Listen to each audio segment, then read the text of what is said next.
ઇન્ડસ્ટ્રીઝના chairman Mukesh Ambani આવી પહોંચ્યા છે અમદાવાદ। સીધા જ અમદાવાદ એરપોર્ટ જઈએ કે જ્યાં તેમનું આગમન થઈ ગયું છે। આપ જોઈ શકો છો વાઇબ્રન્ટ ગુજરાત સમિટમાં ભાગ લેવા માટે રિલાયન્સ ઇન્ડસ્ટ્રીઝના ચેરમેન મુકેશ અંબાણી આવી પહોંચ્યા છે। આ પહેલા રિલાયન્સ ઇન્ડસ્ટ્રીઝના જ પરિમલ નથવાણી પણ આવી પહોંચ્યા હતા અને હવે રિલાયન્સ ઇન્ડસ્ટ્રીઝના ચેરમેન મુકેશ અંબાણી પણ આવી પહોંચ્યા છે। દ્રશ્યો આપ જોઈ શકો છો। મુકેશ અંબાણી આવી પહોંચ્યા છે।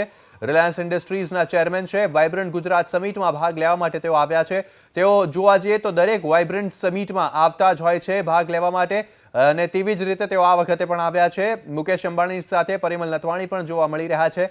જોઈ શકો છો દ્રશ્યો અમદાવાદ એરપોર્ટ પરથી આ સીધા જ દ્રશ્યો પ્રાપ્ત થઈ રહ્યા છે કે જ્યાં રિલાયન્સ ઇન્ડસ્ટ્રીઝના ચેરમેન મુકેશ અંબાણી અમદાવાદ આવી પહોંચ્યા છે અને અહીંથી તેઓ સીધા જ જશે ગાંધીનગર મહાત્મા મંદિર ખાતે કે જ્યાં તેઓ વાઇબ્રન્ટ સમિટમાં આજે ભાગ લેશે।